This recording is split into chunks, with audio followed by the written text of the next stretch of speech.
This man's name is One. He is one of the richest billionaires on earth, definitely not Elon Musk. He basically made his money from living his childhood dream, which is inventing neodymium magnets, a piece of scientific work the world has never seen before. Okay, One doesn't love injustice. He wanted to be like the Batman in Justice League. He loves to help people as he feels that action speaks louder than words. Talking without actually taking actions isn't just worth it.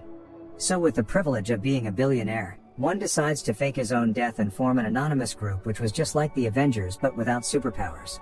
This group would help in taking down tyrants and bad people from different countries, people that the world couldn't touch. Let's dive straight into the story. Do not touch the exit button till you watch to the end. Sit back, relax, and enjoy the video.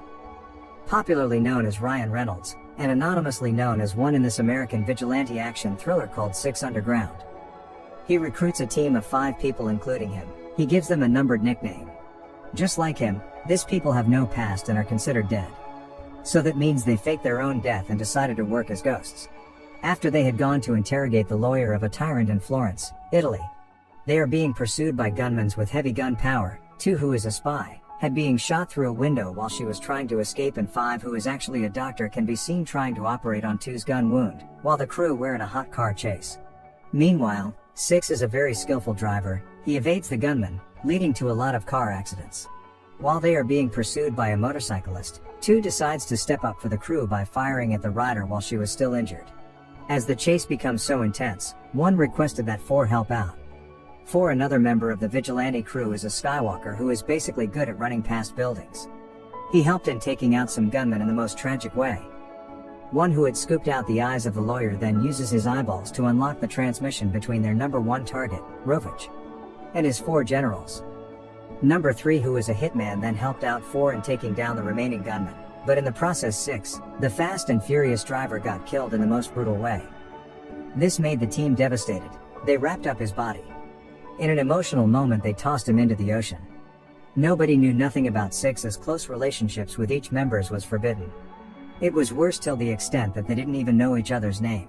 1 wanted it that way. He was like the professor of 6 skillful vigilantes, just that this time around they weren't robbing banks but fighting for the cause of the people, and their nicknames were based on numbers. 1 then tells the group that they had to find a number 7 to replace 6, the Gray Man. The movie then switches to Falcon Soldier on a mission in Afghanistan. Blaine is actually a sniper man from the Delta Force. On a screwed up mission in Afghanistan, Blaine saw his whole team die. He had the chance to save his teammates by taking a shot, but because of the orders from higher authorities, he didn't shoot. This event made Blaine live with guilt for the rest of his military life. While Blaine was thinking about his teammates and the effed up mission in Afghanistan, 1 came to him. He tells him that he would have ordered him to pull the trigger. He gives Blaine an opportunity to fight world-class evil leaders. He invites him to the crew as number 7. Blaine, who wanted to redeem himself, then accepts the offer. Blaine faked his death. A befitting burial with military paparazzi was conducted in honor of the soldier. Blaine was able to witness his own burial as his brother cried uncontrollably.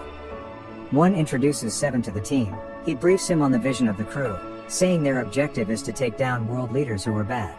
He reminds 7 that he is dead, so he is going to be restricted from visiting certain cities, and any association with his loved ones had to be cut off. 1 then tells the crew about their next mission and number 1 target, Rovich Alamov, a Kyrgyzstan dictator who treated his people as slaves. The team then discussed about the advantages of being dead but not actually dead, like not paying taxes, no criminal records, and backstabbing girlfriends. 1 chipped in saying the most important aspect of being dead and yet still alive is the freedom. He then tells them about the coup he is planning to stage on Rovich, the Kyrgyzstan dictator, on the Day of the Dead.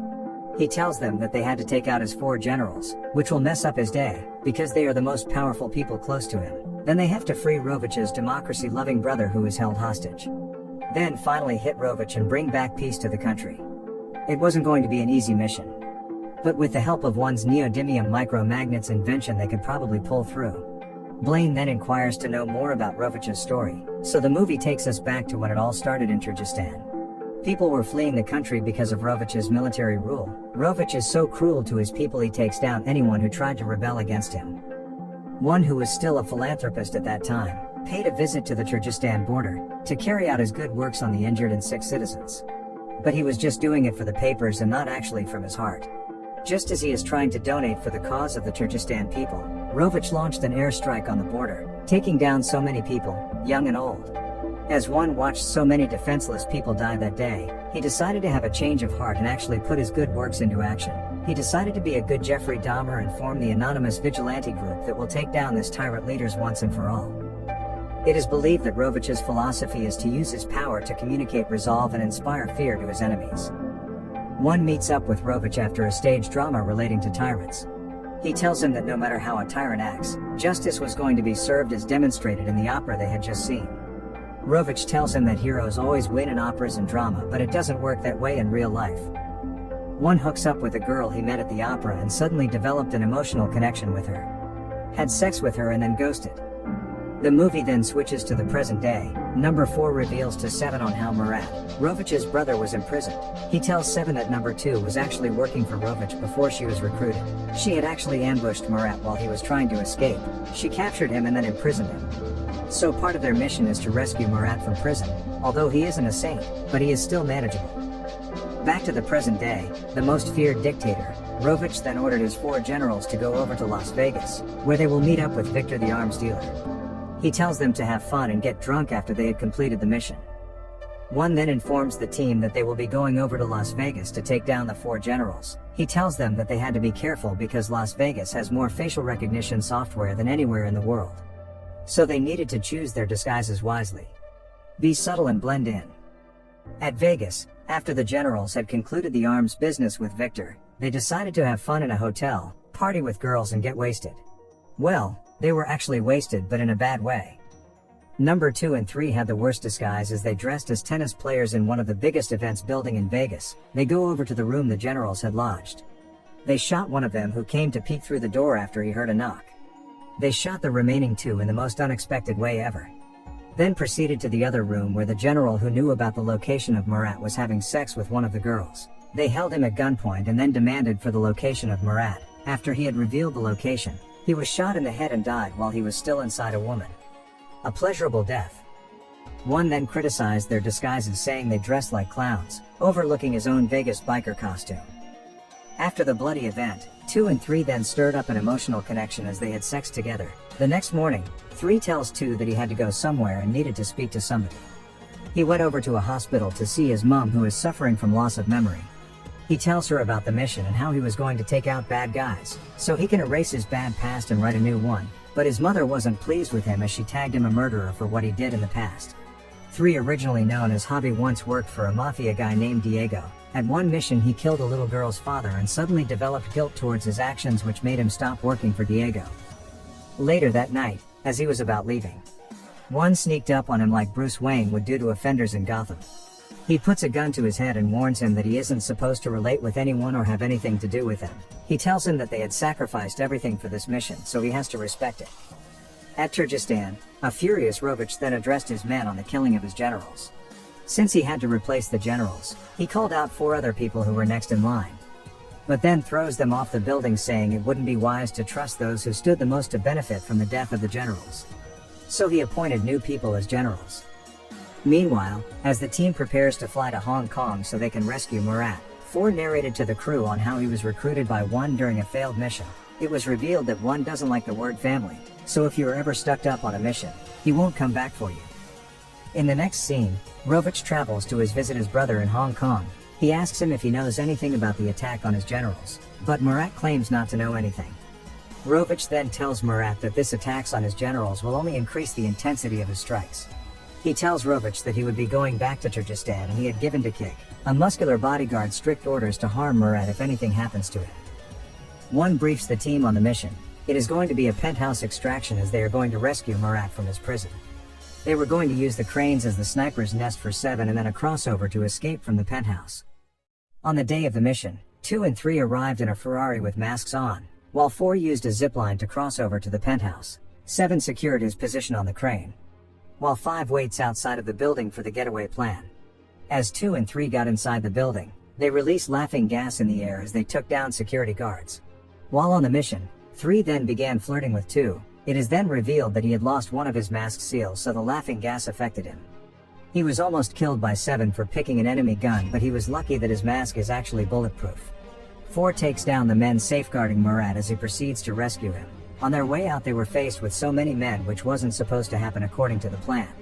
7 then tells them to grab onto something. He shoots at the pool's glass as the water floods the whole building, wiping out Rovich's men. The team managed to escape using the zip line, but 4 wasn't able to make it out on time as he was faced with Dekik, Rovich's bodyguard. 1 wanted to stick with his philosophy by leaving 4 on the mission, but in an emotional scene, 7 stopped him, saying he is never going to leave his teammate behind again. He steps out of the car, position his sniper, and then shoots Dekik, hereby saving 4. The next day, after they had completed the mission, 7 got into an argument with 1. 1 tells him that the mission is more important than the man, but 7 wasn't ready to subscribe to that philosophy, so he tells the team that his name is Blaine and he doesn't leave a soldier behind. The team then tell each other their names as they bonded. As they arrive to Kyrgyzstan, 1 then hacked the state television as Rovich was getting ready to address the public, hereby giving Murat the floor to preach democracy, which inspired the people and led to a revolution. This revolt and riot then made Rovich escape to his private yacht.